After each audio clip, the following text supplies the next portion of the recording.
हरे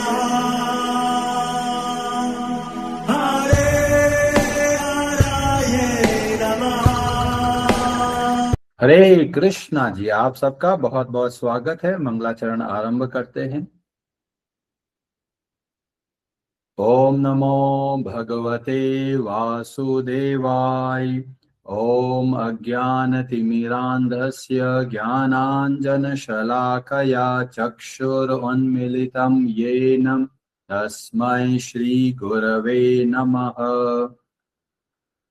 नमः ओम विष्णुपादाय कृष्णप्रेष्ठाय भूतले श्रीमते भक्तिवेदांत स्वामिनिति नामिने। नमस्ते सारस्वते देवे गौरवाणी प्रचारिणे निर्विशेष शून्यवादी पाश्चात्य देश तारिणे। जय श्री कृष्ण चैतन्य प्रभु नित्यानंद श्री अद्वैत गदाधर श्रीवास आदि गौर भक्त वृंद।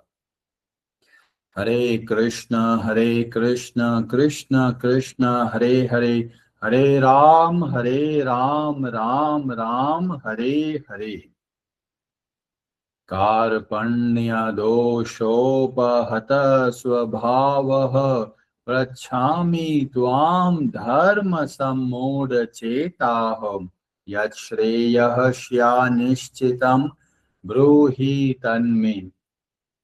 शिष्यस्ते अहं शाधि मां त्वां प्रपन्नम्।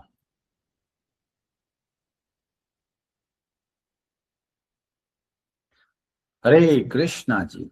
तो आज हम लोग ऐसे स्पेशल प्रोग्राम के बारे में समझने का प्रयास करेंगे जो हमको वास्तव में आनंद भी देगा और हमको बलवान, हमको शक्तिशाली भी बनाएगा।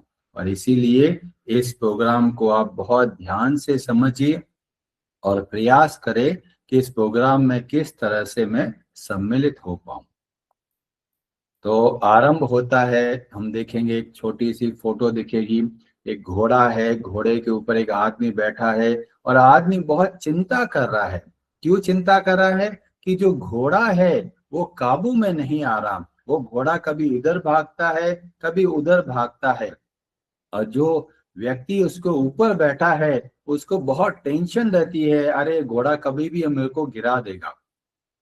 और ये जो फोटो है वो हमारे जीवन के लिए बहुत लाभदायक है, क्योंकि हम भी एक घोड़े के ऊपर बैठे हैं। उस घोड़े को बोलते हैं मन।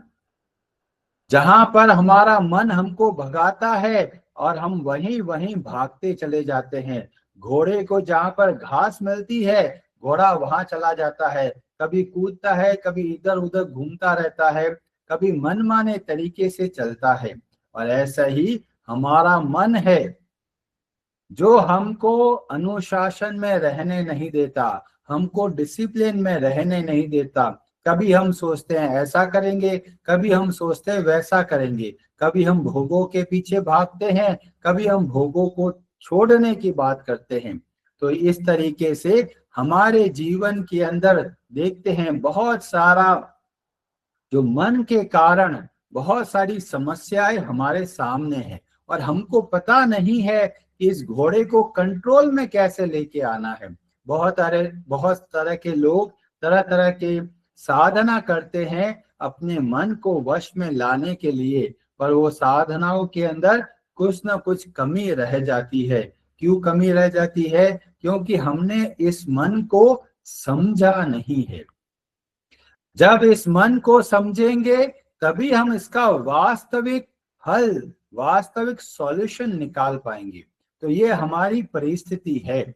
दूसरी परिस्थिति हमको देखने को मिलेगा, जैसे कोई व्यक्ति आग के अंदर घिर जाए और उसको जलन होने लगती है। वो जल रहा है, उसको लगता है अरे जल क्यों रहा हूं। तो कई लोग बोलेंगे प्रभु जी हम लोग तो कोई जल नहीं रहे। पर जब हम लोग विष्णु पुराण का अध्ययन करेंगे तब हमको पता चलेगा क्या हमारा जीवन वास्तव में जल रहा है, क्या हम खुद जल रहे हैं या नहीं। तो इसका वर्णन मिलता है हमको विष्णु पुराण के अंदर। उसके अंदर जो छठा अंश है और उसका अध्याय 5 है, उसमें बोलते हैं ताप त्रयम। ताप मतलब जलन, और 3 तरह की जलन है, 3 तरह के हमको दुख मिलते हैं, 3 तरह की समस्याएं हमारे सामने आती है। और वो कौन है 3 तरह की समस्याएं? तो बोला गया पहला, उसको बोला गया आध्यात्मिक। आध्यात्मिक ताप, वह दुख जो हमको मिलता है 2 कारणों की वजह से। कौन से 2 कारण है? तो बोला गया शरीरों और मानस। जो दुख हमको अपने शरीर से मिलता है और जो दुख हमको अपने मन से मिलता है। अभी शरीर का दुख क्या है? शरीर का दुख है बीमारियां। लोग तरह तरह की बीमारियों से ग्रसित है। आप सुबह उठ के देखेंगे लोगों के पास पूरा का पूरा एक थैला भरा हुआ है। इस थैले में क्या है? तो बोलते जी दवाइयां है, एक बीपी की है, एक शुगर की है, एक थायराइड की है। 100 तरह की दवाइयां साथ में लेके घूमते हैं। शरीर को देखते हैं, न जाने कितनी तरह की बीमारियां है। सबसे आसान बीमारी हमें हर जगह पर देखने को मिलती है। किसी को खांसी हो रखा है, किसी के नाक बह रही है, किसी को बुखार आ रहा है, किसी के पाँव में तकलीफ है, किसी को बॉडी में तकलीफ है, किसी को सर में तकलीफ है। पूरे शरीर में कोई ना कोई तकलीफ चलती जा रही है, और इसको बोला गया आध्यात्मिक ताप। लोग इन बीमारियों की वजह से दुखी है, इन बीमारियों की वजह से जलन हो रही है। तो यहां तक तो हमको समझ में आ जाता है। पर दूसरी तरह की बीमारी जो बहुत कम लोगों को समझ में आती है, उसको बोला गया मानस, मतलब मन के बीमारियां। अभी कई लोग बोलेंगे मन के अंदर बीमारियां भी होती है, ये तो हमको पता ही नहीं। मन तो सूक्ष्म और अदृश्य तत्व है, वो भी बीमार हो जाता है, हमको नहीं पता। तो विष्णु पुराण हमको बताते हैं मन के अंदर भी तरह तरह की बीमारियां छिपी हुई है। और वो कौन सी है? तो बोला गया काम, सुख भोगने की इच्छा। लोग आंखों से मजा चाहते हैं, जीभ से मजा चाहते हैं, नाक से मजा चाहते हैं, कानों से मजा चाहते हैं, और त्वचा से मजा चाहते हैं। तो ये मजे के पीछे भागने का जो भाव है, उन सब को बोला गया काम वासना। और ये सब जगह मिलेगी। छोटा बच्चा होगा उसके अंदर भी होगा, और बूढ़ा व्यक्ति होगा उसके अंदर भी होगा। अभी कई लोग बोलेंगे अरे जी बूढ़े हो गए जी, हमारे तो मन में कोई इच्छा ही नहीं आती। जो ऐसा सोचते हैं वो बड़े खतरे में है, क्योंकि वो काम वासना ऐसे जाने वाली नहीं है। शरीर कमजोर पड़ गया है, पर जीभ का स्वाद अभी भी चाहिए, या आंखों का मजा अभी भी चाहिए। बूढ़े हो गए हैं, आंखों से दिखाई नहीं दे रहा, फिर भी फोन को देखने का बड़ा मन करता है, पिक्चर देखने का मन करेगा, कानों से तरह तरह की बातें सुनने का मन करेगा। तो भले ही बूढ़े हो जाओ, पर ये काम वासना हमको नहीं छोड़ेगी। और ये काम वासना इस शरीर तक ही नहीं रहेगी, न जाने कितने जन्मों से ये हमारा शत्रु मन के अंदर बैठकर हमको दुख दे रहा है। और लोग सोचते हैं जितना जिएंगे उतना मजा करेंगे, पर वो वास्तव में मजा नहीं कर रहे, वो ताप के अंदर फंस रहे हैं। क्यों? मजा तो मिलेगा थोड़ा और सजा मिलेगी बहुत सारी। तो कोई काम वासना में ग्रसित है, इसको बोला गया मानस रोग। और क्रोध की आग में कई लोग सोचते हैं हमको जी क्रोध तो नहीं आता, पर ये परिस्थिति की देर है। जैसे ही ऐसी परिस्थिति आएगी, अंदर से भयंकर गुस्सा आने लगेगा। तो बाहर से तो लगेगा शांत है, पर अंदर से गुस्सा बनता चला जाता है। तो गुस्सा आ रहा है, और वो भी काम वासना की वजह से। तो यह एक बीमारी है मन की, जिससे कि लोग ग्रसित रहते हैं। और किससे रहते हैं? बोला गया लोभ। लोभ के आवेश में आकर जगह जगह पर लोग दुख पाते हैं, बहुत जल्दी जल्दी पैसा कमाना चाहते हैं, बहुत सारे गलत रास्ते पे चलते हैं। जो व्यापारी होते हैं मिलावट करते हैं, छोटे जो लो क्वालिटी के आइटम देके ज्यादा से ज्यादा पैसा कमाना चाहते हैं।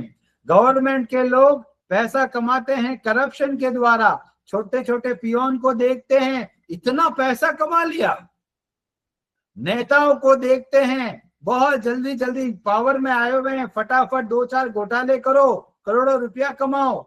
हर जगह पर हमको लोभ देखने को मिलता है। छोटा सा छोटा कार्य करेंगे तो भी बोलेंगे चाय पानी का पैसा दे दो।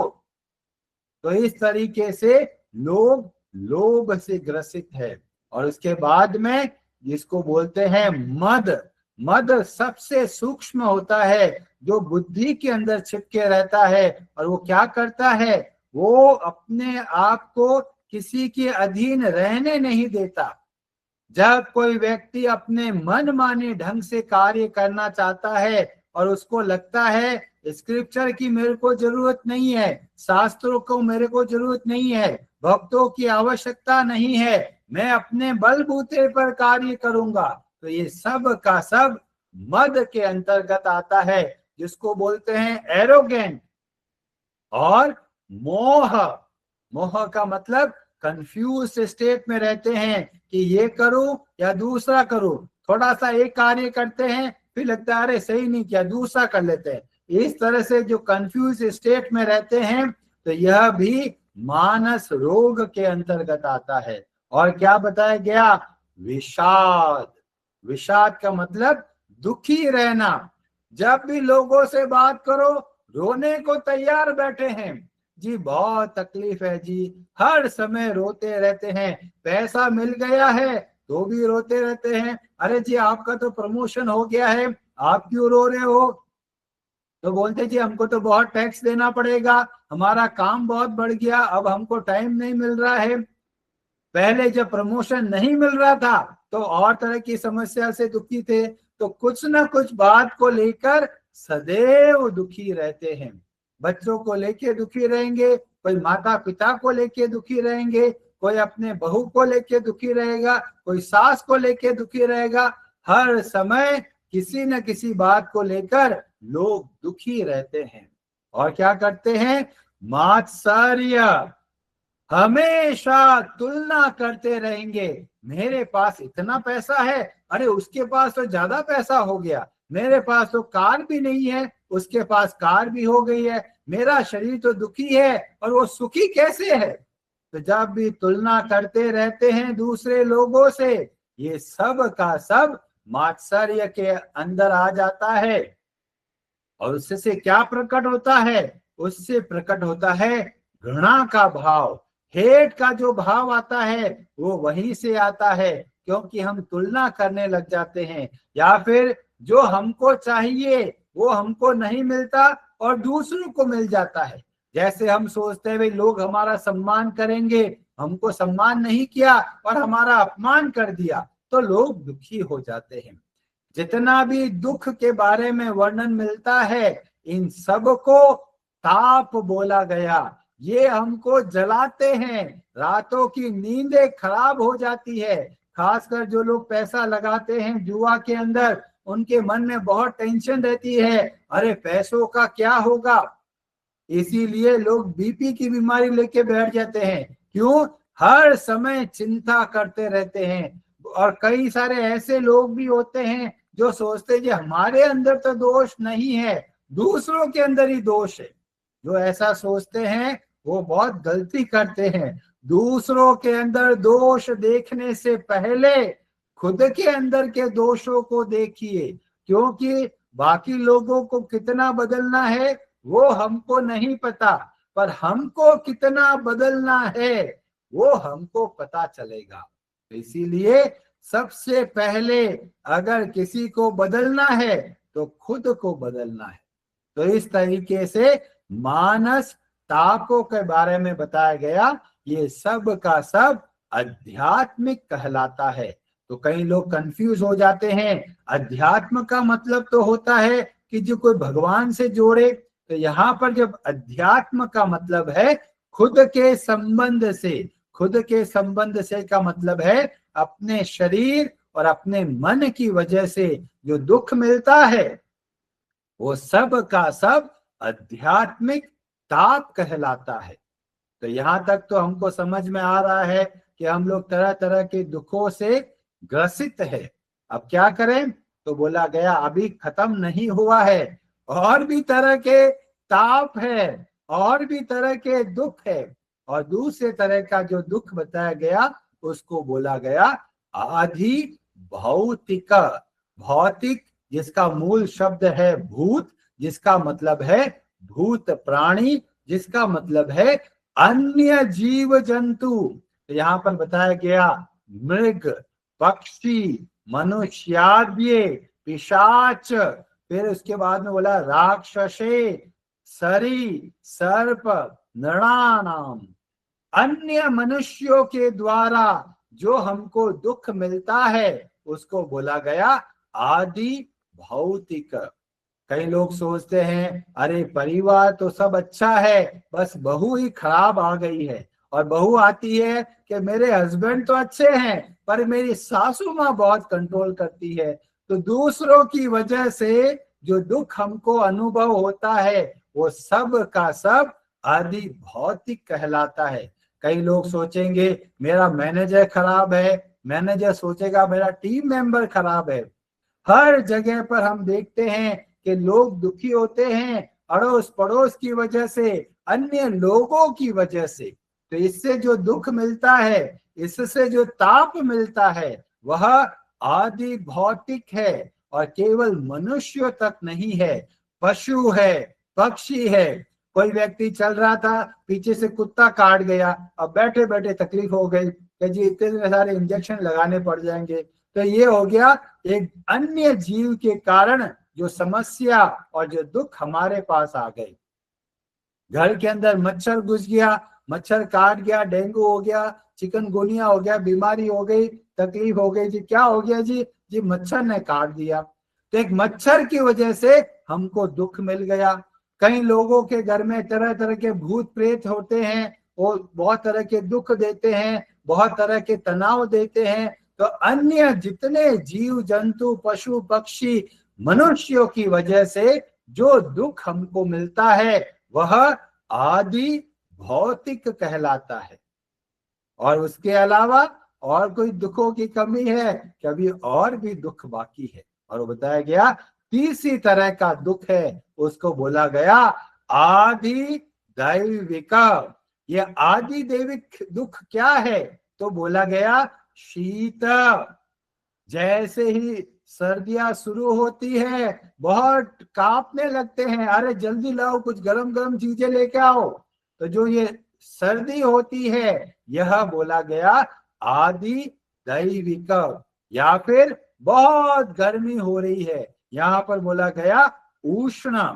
बहुत गर्मी आ रही, पसीने आ रहे, तर बतर हो गए, पूरा शरीर गीला हो गया और एसी भी काम नहीं कर रहा, पंखा भी नहीं चल रहा, लाइट भी चली गई है, तो बुरा हाल हो जाता है। उससे जो जलन होती है ये सब का सब आदि दैविक है। या फिर बहुत बरसात हो रही है, पूरी जगह पानी पानी भर गया, सारे गटर में से पानी बाहर निकल रहा है और हर जगह पर बीमारियां फैलती जा रही है, ये सब का सब आदि दैविक है। और कहीं तूफान आ रहा है, कहीं पर सूखा पड़ गया है, कहीं पर बिजली गिर गई है, ये सब का सब आदि दैविक दुख कहलाते हैं। तो हम देखेंगे अरे हमारा जीवन में तो जल रहे हैं सब के सब, इधर देखो तो जल रहे हैं, उधर देखो तो जल रहे हैं। और उसके अलावा भी बहुत तरह के दुख बताए गए। जब बीमारियां हो जाती है या किसी का जन्म होता है या किसी की मृत्यु हो जाती है तो हमारे मन में प्रश्न आता है अरे इतना जीवन में दुख क्यों है? कौन हमको दुख देना चाहता है? भगवान ने हमारे साथ ऐसा क्यों करे हैं? हमने भगवान का क्या बिगड़ा है जिसलिए मेरे इतनी तकलीफ मिल रही है? तो भगवान का कोई रोल नहीं है, ये किसकी वजह से हो रहा है? विष्णु पुराण के अंदर उसी अध्याय के आगे बताते हैं मूल समस्या क्या है, किस वजह से हम दुख पाते हैं। और वहां पर बोला गया अज्ञान तमस आच्छन्नो मूढ़ अंतः करणो नरः। जब लोग अज्ञानी होते हैं तो क्या करते हैं, न जानाति, कुछ नहीं जानते।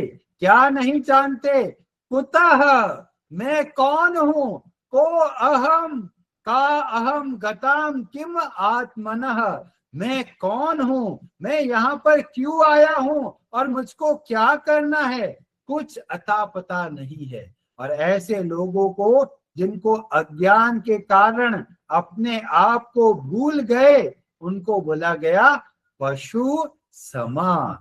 जिस तरह से पशु ध्यान नहीं देता कि उसके जीवन में कितनी तकलीफ है, ऐसे ही मनुष्य जब अज्ञान से ग्रसित होता है तब ही इन सारे के सारे दुखों से प्रभावित होता है। तो समस्या हमको समझ में आ रही है। जितना हम समस्या को समझेंगे उतनी हमारे अंदर तीव्रता आएगी कि समस्या का समाधान कैसे करें। और जब तक हमें पता नहीं चलेगा तब क्या करेंगे, नरेर दुखम, दुख के अंदर भटकते रहेंगे और कहीं पर भी दिखेगा नहीं सहारा। और ऐसे समय में हमारे ग्रंथ हमारी सहायता करते हैं। ये अज्ञान को कैसे हटाएंगे, तो इसका डिस्कशन हम लोग कल की कथा में करेंगे। तो आज हम विचार कीजिए कौन कौन से दुखों से ग्रसित है, कौन कौन सी समस्याएं हमारे जीवन में है, और समस्याओं का मूल कारण समझने का प्रयास कीजिए।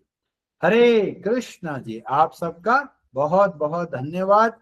आज की कथा के संबंध में आपका कोई प्रश्न हो तो आप अपना हाथ खड़ा कर सकते हैं। और आज की कथा से आपको क्या शिक्षा मिली, अगर आप कुछ कहना चाहते हैं तो आप कह सकते हैं।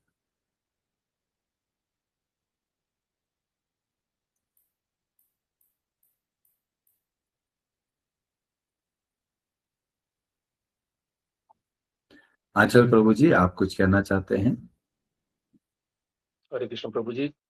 हरे कृष्ण प्रभु जी, दो सवाल थे। एक तो ये है कि प्रायः लोग ये बोलते हैं कि भगवान तो सर्वव्यापी है और भगवान के हाथ सब कुछ कंट्रोल में है। तो जब हम ये बोलते हैं कि भगवान का कोई कंट्रीब्यूशन नहीं है हमारे दुखों में, तो इसको कैसे समझ सकते हैं? दूसरा सवाल कि इन परिस्थितियों का या इन जो हमने जो 3 दुख डिस्कस किए, इसका नॉलेज होने से कैसे इसका निवारण होगा? क्योंकि नॉलेज होना वर्सेस एक्चुअल प्रॉब्लम सॉल्व होने में अंतर है। मतलब हम अभी तक इस बात को समझ नहीं रहे हैं कि हम कौन हैं, लेकिन ये जानने से कि हम कौन हैं, कैसे समस्या का निवारण उस समय होगा। तो ये 2 सवाल थे। तो पहला, भगवान का क्या कंट्रीब्यूशन है हमारे दुखों में? क्योंकि जब तक हम अज्ञान से ग्रसित रहते हैं तब तक हम पता नहीं कर पाते कि हमारे जीवन में ये दुख क्यों आ रहे हैं। जैसे ही हमको पता चलेगा ये दुख क्यों आ रहे हैं, वो सारे के सारे दुख बदल जाएंगे। समस्याएं वैसी की वैसी रहेगी, पर हम जब उन समस्याओं को ग्रहण करेंगे तब बहुत बड़ा हमको दृष्टिकोण में बदलाव देखने को मिलेगा। जीवन के सारे दुख, सारी की सारी समस्याएं वास्तव में हमारी भलाई के लिए है। जिस तरह से एक बच्चा बार बार डरता है, उसको इंजेक्शन देखने को मिलता है और वो डर जाता है, अरे मेरे इंजेक्शन लगने वाला है। पर जैसे ही पता चलता है यह इंजेक्शन उसकी भलाई के लिए है, तो फिर वो उस चीज से दुखी नहीं होगा। इंजेक्शन तो लगेगा पर वो साथ में प्रसन्न होगा। क्यों? क्योंकि उसको पता चलेगा ये जो इंजेक्शन लग रहा है वो वास्तव में उसकी भलाई के लिए है।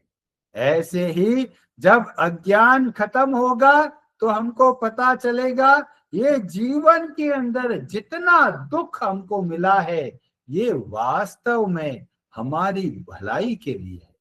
और उसको समझने के लिए जब हम सॉल्यूशन की ओर बढ़ेंगे तब हम इस बात को और अच्छे से बता पाएंगे। तो दोनों के दोनों प्रश्नों का एक ही उत्तर है और वह यह है कि वास्तव में जीवन में जितने दुख हमको लगते हैं पर वो वास्तव में दुख नहीं है। हरे कृष्णा जी। हरे कृष्ण।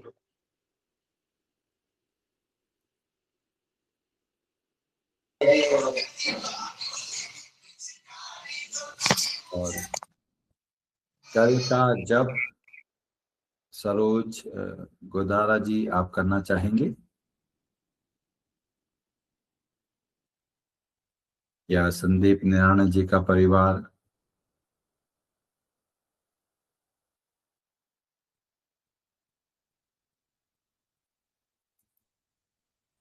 हरे कृष्णा प्रभु जी। हरे कृष्णा जी। प्रभु जी मेरा हो गया है, अगर करना चाहते हो तो। अच्छा, तो अगर किसी का जप नहीं हुआ है आप हमें बता सकते हैं। अगर एस नाम पे सबका जप हो चुका है तो सविता मोहन जी आप करना चाहेंगे कल का जप? हाँ प्रभु जी, मैं करूंगी कल का जप। ठीक है, तो सविता मोहन जी का परिवार कल का जप कर लेगा। हरे ओके। कृष्णा जी, आप सबका बहुत बहुत धन्यवाद। हरे हरे नमः।